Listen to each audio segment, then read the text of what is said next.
Single dad saw a little girl crying at the bus stop. When he walked her home, he couldn't believe who opened the door. The autumn rain fell heavy that Tuesday afternoon, turning the streets of suburban Milwaukee into rivers of amber light and shadow. Marcus Webb gripped the steering wheel of his pickup truck, exhausted from another double shift at the construction site, his shoulders aching with the weight of responsibility that never seemed to lift. His 7-year-old daughter, Emma, sat in the back seat humming softly to herself, her pink backpack clutched against her chest like a shield against the world. It had been 3 years since the accident that took his wife, Sarah, and some days the grief still hit him like a freight train, sudden, merciless, leaving him gasping for air in the quiet moments when Emma wasn't looking. As he turned onto Maple Street, something caught his eye. Through the sheets of rain, he saw a small figure huddled at the bus stop, shoulders shaking with what could only be tears. Marcus slowed the truck instinctively, his father's heart recognizing distress even through the storm. The little girl couldn't have been more than 6 years old, her bright yellow raincoat doing little to protect her from the downpour, her dark curls plastered against her tear-streaked face. She was alone, completely, heartbreakingly alone. Marcus pulled over without thinking, the same way he would have wanted someone to stop if it were Emma sitting there crying. He glanced back at his daughter, who had already noticed the girl and was looking at him with those wise, knowing eyes that sometimes seemed far too old for her age. "Dad," Emma whispered, "she needs help." And just like that, the decision was made. The rain soaked through Marcus's jacket the moment he stepped out, but he barely noticed as he approached the bus stop. Up close, the little girl looked even more fragile, her brown eyes wide with fear and confusion, her small hands trembling as they clutched a purple unicorn backpack.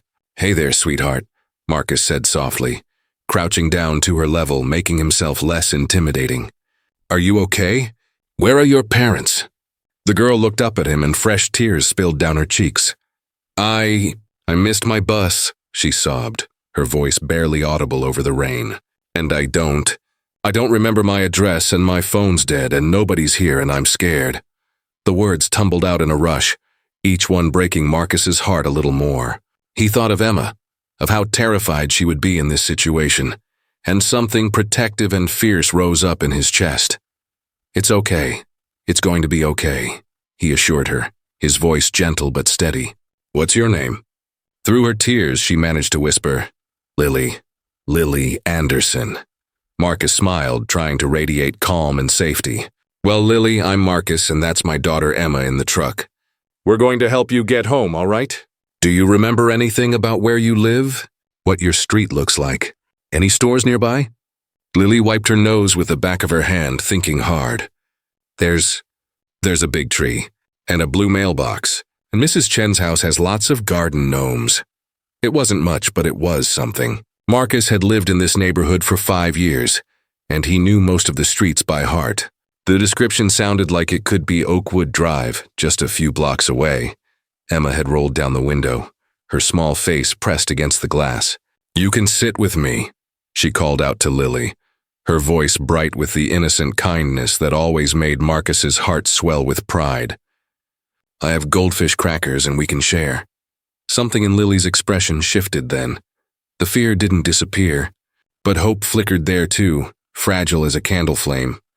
Marcus helped Lily into the truck, and the two girls sat together in the back seat, Emma already chattering away about her favorite cartoon and her pet hamster named Buttons. Lily listened, the tension slowly draining from her small shoulders, and Marcus watched them in the rearview mirror, feeling something crack open in his chest. For so long, it had been just him and Emma against the world, their little fortress of two.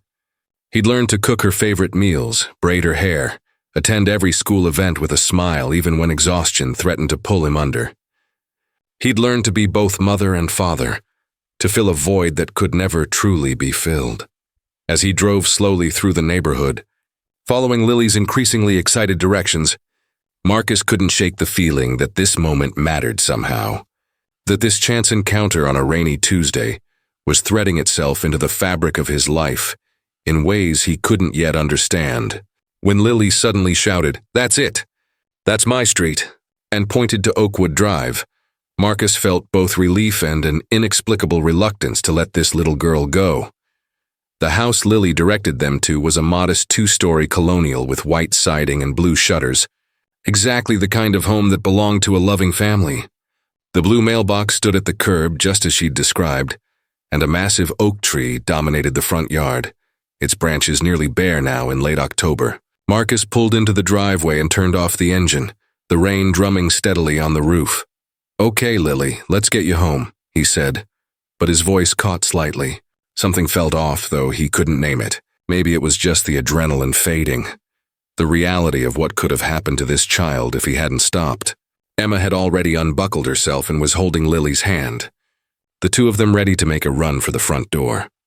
Marcus grabbed an umbrella from behind his seat and ushered both girls up the walkway, his heart beating faster with each step. He didn't know why his hands were trembling slightly as he reached for the doorbell, didn't understand the strange sense of anticipation that settled over him like a shroud. He pressed the button and heard the chime echo inside the house. Footsteps approached, quick and urgent, and Marcus took a breath, preparing to explain the situation to Lily's worried parents. The door swung open, and time stopped. The woman standing in the doorway was backlit by the warm glow of the house, and for a heartbeat, Marcus couldn't process what he was seeing. His mind went blank, then reeled, then rejected the information entirely because it was impossible. Absolutely impossible. The umbrella slipped from his fingers, clattering onto the porch, rain immediately soaking into his hair. But he didn't move. Couldn't move. Could barely breathe. "Mommy!"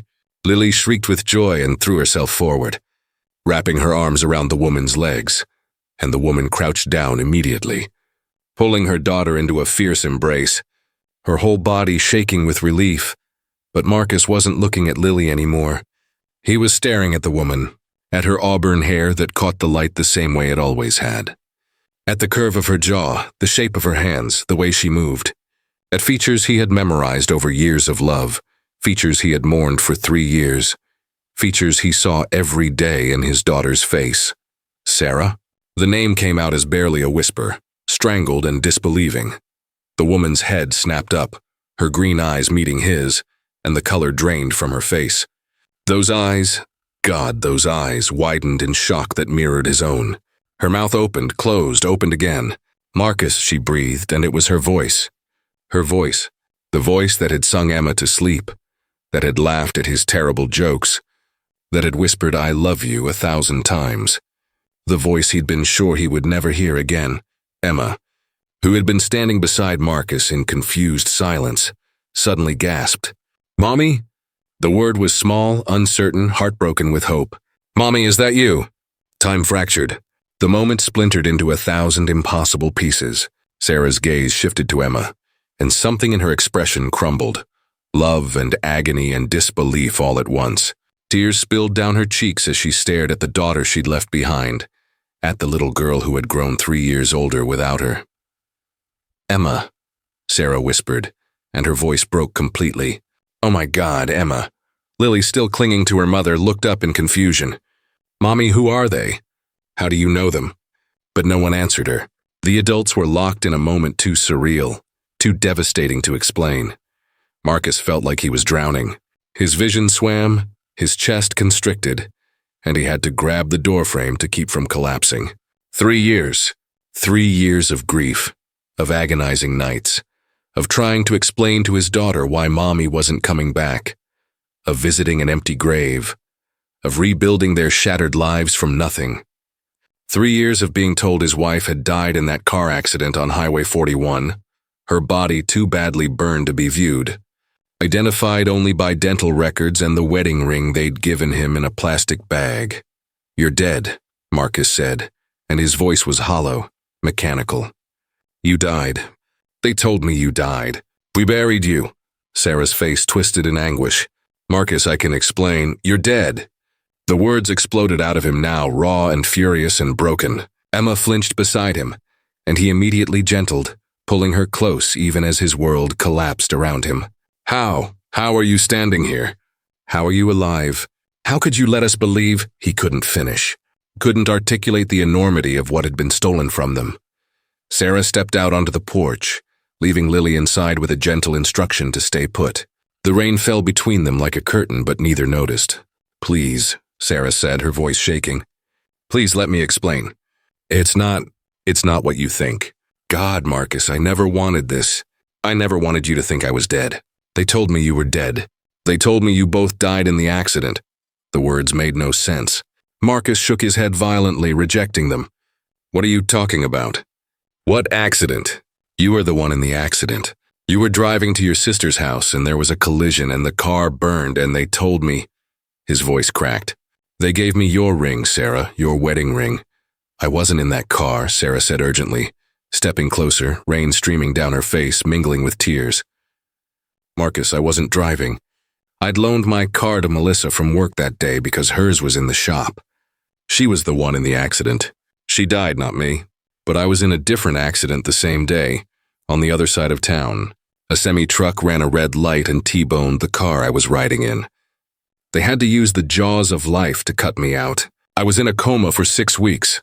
Marcus's mind reeled, trying to process information that seemed designed to destroy him.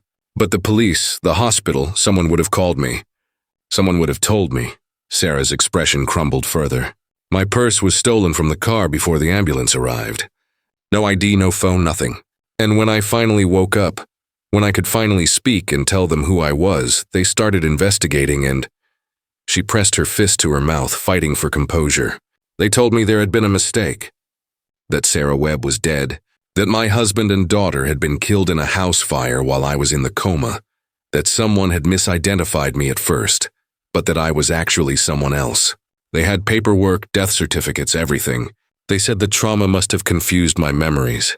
"That's insane," Marcus breathed. "That's absolutely insane." "I know." Sarah's voice broke into a sob. "I know it is. But I was alone, Marcus. I had nothing. No identification that matched who I knew I was, no way to prove my own existence. They'd already buried Sarah Webb. They had dental records that supposedly matched the body. And when I tried to come home, tried to find you, the house was empty. Sold, you were gone. Everyone was gone. I hired a private investigator with what little money I could scrape together, and they told me—" She could barely speak through her tears now. "They told me you'd both died. That I was delusional, that I needed psychiatric help." Emma had been silent through all of this, pressed against Marcus's side, trembling.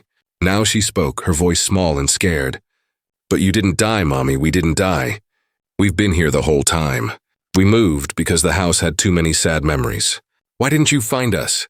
Sarah sank to her knees on the wet porch, heedless of the rain, and reached toward Emma with shaking hands. "Baby, I tried. I tried so hard. But every door I knocked on closed in my face. Every record said I was dead. Eventually, I had to survive. I had to rebuild. They gave me a new identity, new papers. I became Rebecca Anderson. I met someone kind, someone who helped me, and we had Lily.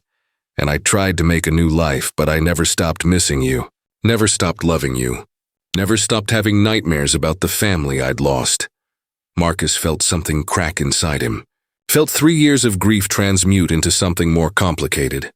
Fury and love and betrayal and hope all tangled together in a knot he couldn't begin to untangle. "Someone did this," he said slowly, his voice dangerous. "Someone orchestrated this. Someone made it look like you died. Someone kept us apart. Who would do this?" Sarah stood slowly, her eyes meeting his, and in them he saw not just sorrow but fear. Real, deep fear. "I don't know," she whispered. "But Marcus, whoever did this, went to extraordinary lengths. Faked dental records, created false death certificates, made 2 people disappear from each other's lives completely. That kind of power, that kind of access to systems. We're not dealing with a random mistake." The implication hung in the air between them, dark and threatening. Someone had wanted them apart.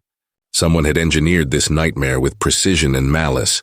And, after 3 years, they might still be watching. They moved inside, out of the rain, into a house that felt both foreign and heartbreakingly familiar. Rebecca's new life was everywhere in the details. Photos on the mantle of a family Marcus didn't know. Toys that belonged to Lily scattered across the floor. A man's jacket hanging by the door that made Marcus's stomach turn. Emma clung to her father's hand, her eyes never leaving the mother she'd thought dead, while Lily sat on the couch next to Sarah, confused and frightened by the adult's tears and the strange intensity in the room. "Where's your husband?" Marcus asked, his voice tight, and he hated himself for how much the question hurt to ask. For 3 years he'd been faithful to a ghost. For 3 years, every date well-meaning friends had tried to set up had felt like a betrayal of Sarah's memory. And she'd moved on, built a new life, a new family. "James is at a conference in Chicago. He'll be back tomorrow." Sarah's voice was quiet, almost apologetic. "Marcus, I need you to understand. I thought you were dead. For 2 years, I mourned you both while trying to survive in a world where I legally didn't exist. When I met James, I was broken. He helped piece me back together. He gave me Lily. I'm not asking you to forgive me for living. I'm just asking you to understand that I didn't have a choice." Marcus nodded slowly, mechanically, because what else could he do? She was right. She'd done what she needed to survive the same way he had, but that knowledge didn't make it hurt less. Didn't make the sight of another man's life intertwined with hers any easier to bear. Emma suddenly pulled away from Marcus and moved toward Sarah, her steps hesitant, her small face streaked with tears. Can I hug you?" she asked, her voice breaking, and Sarah's face crumpled completely. She opened her arms and Emma fell into them, and the sound of their crying was the saddest thing Marcus had ever heard. 3 years of lost hugs, lost bedtime stories, lost I love yous. 3 years of grief that could never be recovered. "You're so big," Sarah sobbed into Emma's hair, holding her like she might disappear. "You were so little and now you're so big, and I missed it all. I missed everything." Lily watched with wide, uncertain eyes, sensing that something monumental was happening but unable to understand it. Marcus watched too, his heart splitting in directions he didn't know were possible. This was his wife, the woman he'd loved since college, who'd been his partner in everything, who'd made him a father, who'd made him whole. She was alive. Against all odds, against all reason, she was alive. But she wasn't his anymore. She belonged to a different life now, one he wasn't part of. "We need answers," Marcus said finally, forcing himself to think practically, to focus on something tangible. "We need to figure out who did this and why. Because Sarah," he caught himself, "because whoever orchestrated this didn't do it for fun. There was a reason, a purpose." Sarah nodded, gently extracting herself from Emma's embrace but keeping hold of her daughter's hand, like she might never let go again. "I still have the file the private investigator put together, the one that supposedly proved you were both dead. Maybe we can find inconsistencies, figure out where the lies are." She retrieved a thick manila folder from a home office down the hall, and they spread its contents across the dining room table. The girls settled in the living room with a movie playing, Lily chattering quietly to Emma, trying to make a new friend. Unaware that this friendship was more complicated than she could imagine, Marcus pored over the documents with growing horror. Death certificates that bore official seals, police reports describing a house fire that had claimed 2 lives, newspaper clippings about the tragedy, photographs of a burned-out shell of a house that looked nothing like the home they'd actually lived in. "This is elaborate," he murmured, his hands trembling. This is government-level elaborate." Sarah's face had gone pale. "What if it was government?" she whispered. "Marcus, what if someone in authority wanted us apart?" "But why? We were nobody. You worked construction. I was a physical therapist. We weren't important." But even as she said it, something flickered in Marcus's memory. Conversation from years ago, before the accident, before everything fell apart. Sarah's brother, Daniel, who'd worked for some contractor doing classified work for the Department of Defense. Daniel, who'd come to them one night, agitated and paranoid, saying he'd seen something he shouldn't have, that he might be in danger, that they should be careful. "Daniel," Marcus said suddenly, looking up at Sarah. "Your brother. Did you ever hear from him after everything?" Sarah's expression shifted, confusion giving way to realization, then horror. "No. I tried to contact him when I woke up from the coma, but I couldn't find him. His number was disconnected, his apartment empty. I thought maybe he'd just moved, but..." She pressed her hand to her mouth. "Oh God, Marcus, what if Daniel's the reason this happened? What if he knew something and they used us to keep him quiet?" It was a paranoid theory, It sounded like something from a movie, not real life. But everything about this situation was impossible. And yet, it was real. They were living it. Marcus pulled out his phone, his mind racing. We need help, real help. A lawyer, maybe, or, I don't know, the FBI. Someone who can investigate this properly. But even as he said it, doubt crept in. If someone in the government was responsible, could they trust any authority? Sarah reached across the table and took his hand, and the touch sent electricity through him. Familiar and painful and right. Marcus, I'm scared, she admitted. Whoever did this is powerful. If they find out we found each other, if they realize their cover-up is unraveling. She didn't finish the thought. She didn't have to. They might come after us again, Marcus finished grimly. They might try to separate us permanently this time. The weight of that realization settled over them both. They'd been given a second chance, a miracle neither had dared to hope for. But that miracle came with danger, real, immediate danger, that could destroy them all over again. And this time they had more to lose. They had Emma and Lily to protect, two innocent children caught in the crossfire of something they couldn't understand. Emma appeared in the doorway then, Lily beside her, both girls looking uncertain. Dad, Mom? Emma said hesitantly, testing out the word she hadn't used in 3 years. Are we going to be a family again?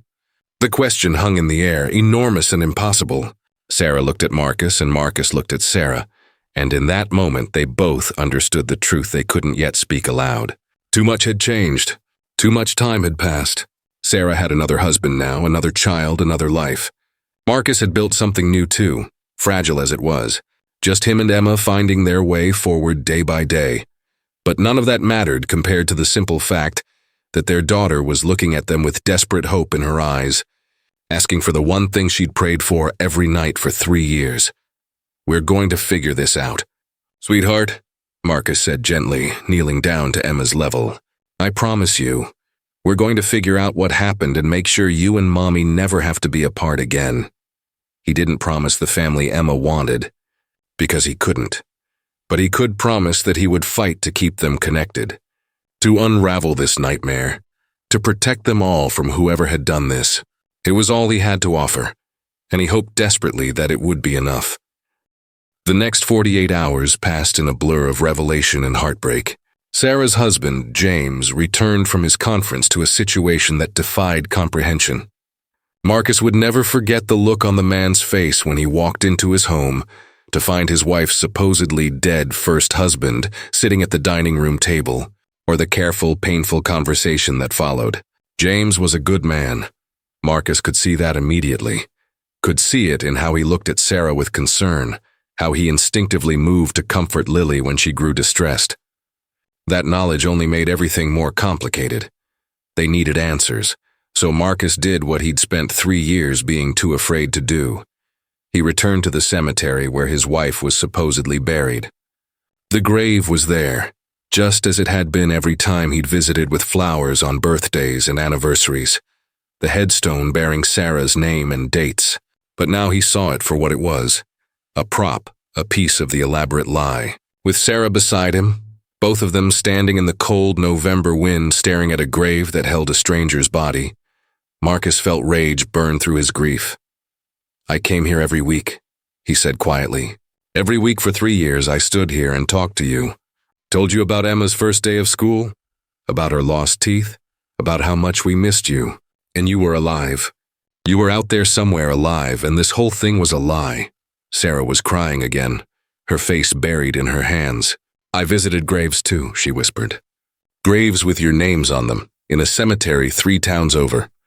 I brought flowers, brought Emma's favorite stuffed animal and left it there thinking she couldn't finish. They'd been played. Both of them, systematically and cruelly, by forces they still didn't fully understand. But Marcus was done being a victim. That afternoon, he called in every favor he had, reached out to an old friend from high school who'd become an investigative journalist, and together they started pulling on threads. What they uncovered made Marcus's blood run cold. Sarah's brother, Daniel, had indeed stumbled onto something dangerous. A black budget program involving weapons contractors and falsified testing data that could have brought down a multi-billion-dollar deal. He'd tried to blow the whistle, had gathered evidence, and then he'd disappeared. The official story was that he'd left the country, moved to Thailand or somewhere else off the grid. But Marcus's journalist friend found inconsistencies, breadcrumbs that suggested Daniel had never left the state at all, and the car accident that supposedly killed Sarah. It had been arranged. The woman who died, Melissa, had been targeted deliberately, and Sarah's car had been the weapon. Sarah was meant to be discredited, driven insane by a combination of trauma and systematic gaslighting about her own identity. She wasn't supposed to rebuild. She was supposed to break. Marcus was collateral damage, a loose end. By making him believe Sarah was dead, they'd ensured he wouldn't go looking for her, wouldn't ask questions, wouldn't investigate Daniel's disappearance. They'd used his grief as a weapon against him. They didn't count on Lily missing her bus, Sarah said one evening, as they sat in Marcus's small apartment, Emma asleep on the couch between them. They didn't count on you being kind enough to help a stranger.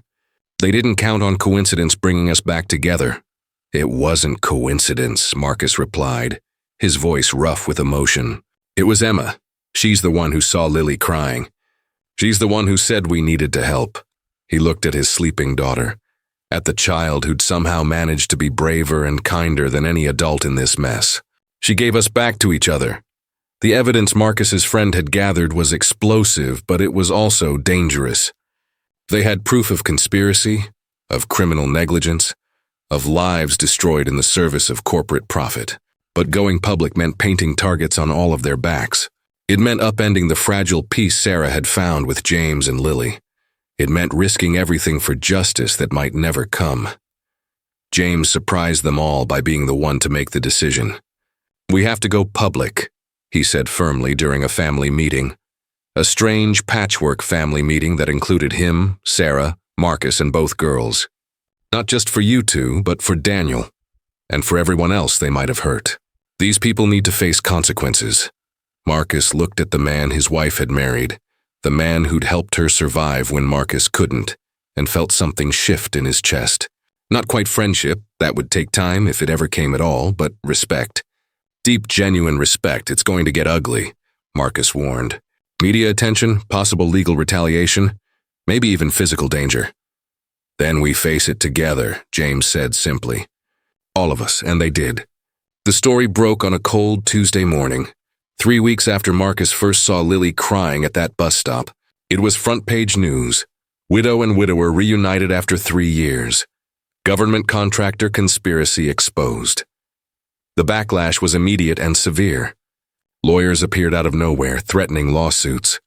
Marcus's employer started receiving strange complaints about his work. Sarah found her therapy license suddenly under review, but the story had momentum now, and people were outraged.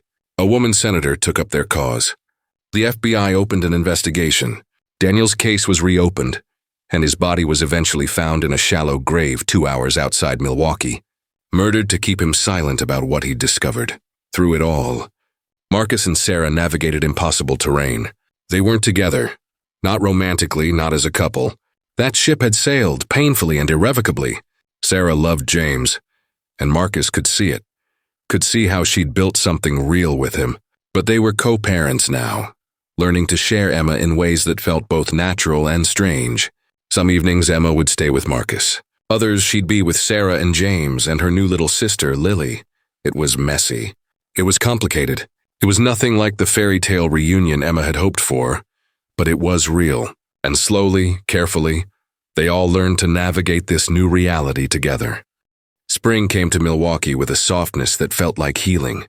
The dogwoods bloomed in whites and pinks, and the world seemed determined to prove that beautiful things could grow from scorched earth.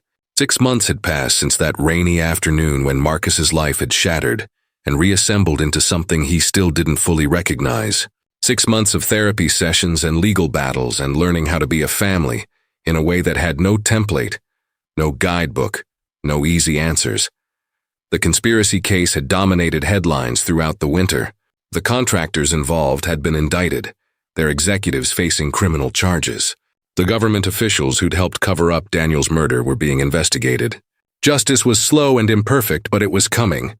Sarah's brother would never come home, but his death would mean something now.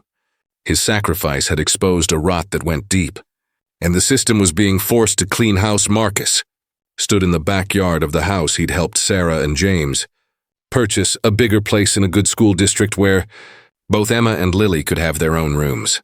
He was building a treehouse for the girls, his hands working the familiar motions of construction, finding peace in creation.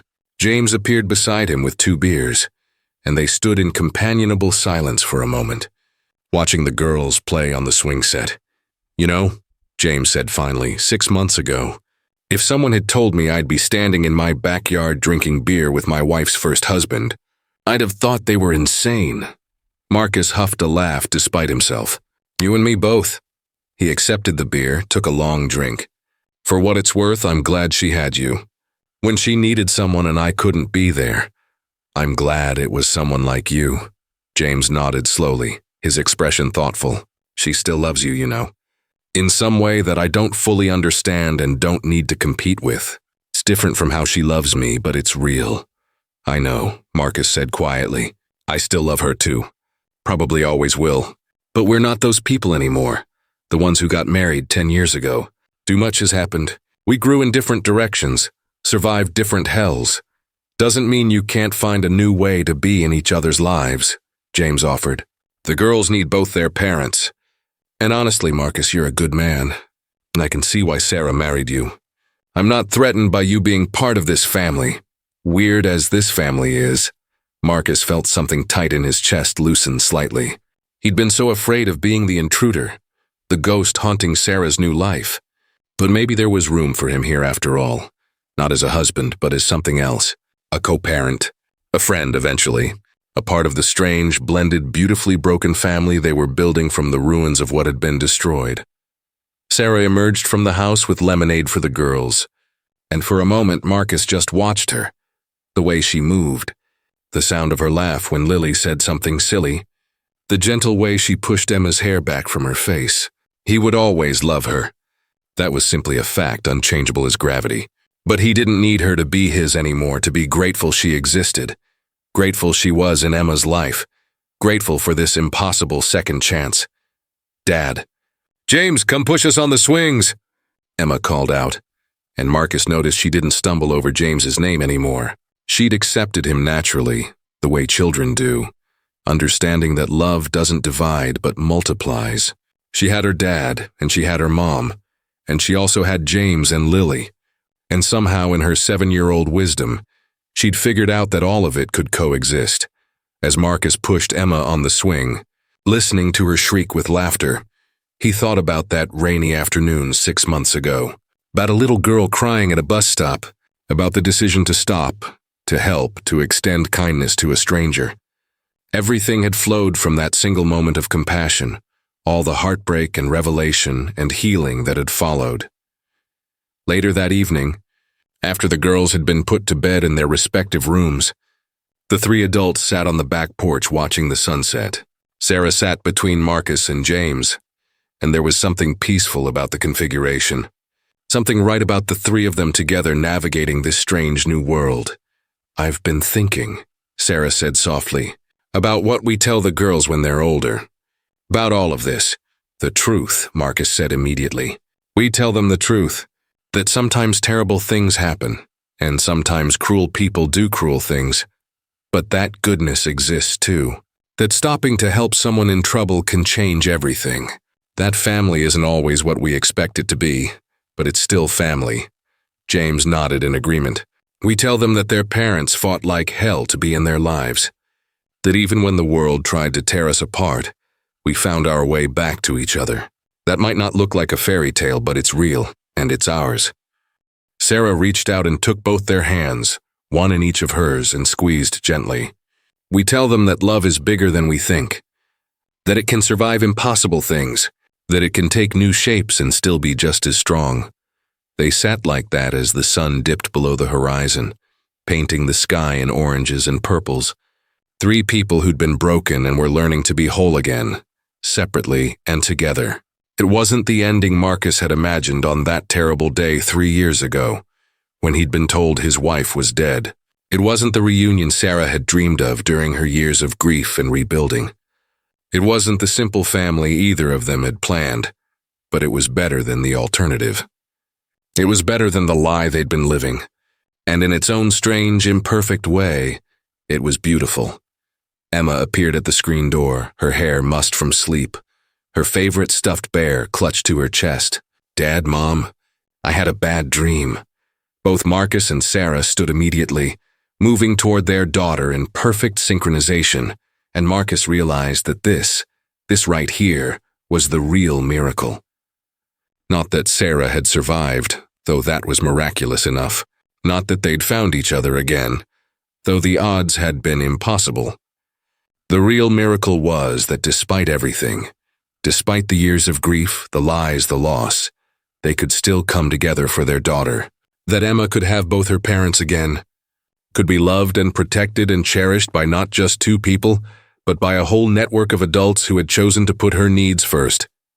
"Come here, sweetheart," Sarah said gently, scooping Emma into her arms while Marcus rubbed soothing circles on her back. They carried her back to bed together, both of them sitting on either side of her until her breathing evened out, and she drifted back to sleep, safe and secure in the knowledge that her parents, both of them, were there. In the hallway afterward, Marcus and Sarah stood facing each other in the dim light. There was so much history between them, so much pain and love tangled together in ways that could never fully be separated. But there was also acceptance now, and peace, and the understanding that some things don't need to be fixed, only transformed. "Thank you," Sarah whispered, "for stopping that day, for helping Lily, for being the man I always knew you were." "Thank you for surviving," Marcus replied, his voice rough with emotion. "For fighting your way back. For giving Emma her mother again." They hugged then, a long, tight embrace that held both goodbye and hello. Goodbye to what they'd been, hello to what they were becoming. When they pulled apart, both had tears on their cheeks. But they were smiling too. Marcus drove home to his apartment that night, the radio playing softly, his heart full of contradictory emotions that somehow managed to coexist. He was alone, but he wasn't lonely. He was heartbroken, but he was healing. He'd lost his wife, but he'd gained something else. A strange, extended family that defied conventional definition, but worked nonetheless. The following weeks brought more adjustments, more challenges, more moments of awkwardness and grace in equal measure. Emma started splitting her time more evenly between households. Marcus began dating again, tentatively, though he was up front with everyone about his unique situation. Sarah and James started couples therapy to navigate the emotional complexity of having Marcus so present in their lives. Lily, with the adaptability of young children, simply accepted that she had gained a big sister and a bonus adult who built excellent treehouses. There were hard days. Days when Emma cried because she wanted both her parents in the same house. Days when Marcus felt the loss of his marriage like a physical ache. Days when Sarah grieved for the years she'd lost with her daughter. Days when James wondered if he'd ever truly feel like Emma's father, or would always be the replacement. But there were good days too. Days when all five of them would go to the park together, and people would give them strange looks, but they wouldn't care. Days when Emma would video call Marcus from Sarah's house just to tell him about something funny that happened. Days when Lily would ask Marcus to read her a bedtime story, because his voices for the characters were the best. Days when they all felt like they were building something real and lasting from the ashes of tragedy. On a warm Saturday in late May, they gathered for Emma's 8th birthday party in Sarah and James's backyard. The treehouse Marcus had built was finished now, a sturdy structure with a slide and a rope ladder that both girls loved. Extended family members milled about. Marcus's parents, who'd wept when they learned Sarah was alive. Sarah's sister, who'd been in on the secret of her survival and had carried that burden for years. Friends and neighbors who'd rallied around this unusual family with surprising acceptance. Marcus watched Emma blow out her candles, flanked by both her parents and her stepdad, with Lily jumping excitedly beside her. The little girl he'd seen crying at a bus stop was now inseparable from his daughter, more than a stepsister, a true sister in all the ways that mattered. That chance encounter had given them all so much more than they'd lost. As the party wound down, and guests departed with well wishes and doggy bags of cake, The core family remained in the backyard as dusk settled over them. The girls chased fireflies in the gathering darkness, their laughter ringing out pure and joyful. Marcus, Sarah, and James sat together at the picnic table, tired and content. "You know what I realized today?" Emma said suddenly, running up to them with grass-stained knees and a jar full of fireflies. "I'm the luckiest kid ever." Marcus felt his throat tighten. "Why's that, sweetheart?" "Because most kids only get 2 parents," Emma said matter-of-factly, as if it were the most obvious thing in the world. "But I get 3, and a sister. And even though it's weird and some kids at school don't understand, I don't care. I love all of you." From the mouths of babes came the simple truth they'd all been dancing around for months. This family was weird. It was unconventional. It was born from tragedy and conspiracy and pain. But it was also full of love. Messy, complicated, genuine love that had survived the worst the world could throw at it. "We love you too, Emma," Sarah said, her voice thick with emotion. "All of us. So much." That night after Marcus had driven home and was settling into bed in his quiet apartment, his phone buzzed with a text from Sarah.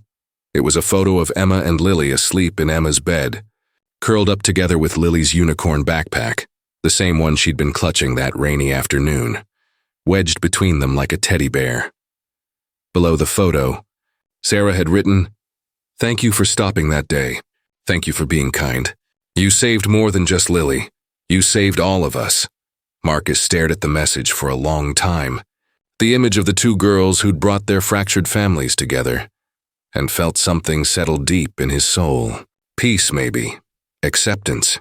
The understanding that life rarely gives us the stories we expect, but sometimes, if we're very lucky and very brave, it gives us something even better. He typed back, "No, Emma saved us. By reminding me to stop and help. By being the kind of person who sees someone hurting and wants to fix it. She's always been the hero of this story." 3 dots appeared. Then Sarah's response, "She learned that from you." Marcus smiled in the darkness of his room, feeling the weight of the last 6 months, the last 3 years, the last decade of his life pressing on him, not crushing him but grounding him, reminding him of how far he'd come, how much he'd survived, how much capacity for love and resilience the human heart truly has. He'd thought finding Sarah again would mean getting his old life back. But he'd been wrong. That life was gone, irretrievable, as dead as they'd all believed Sarah to be. What he'd found instead was something stranger and harder and infinitely more precious.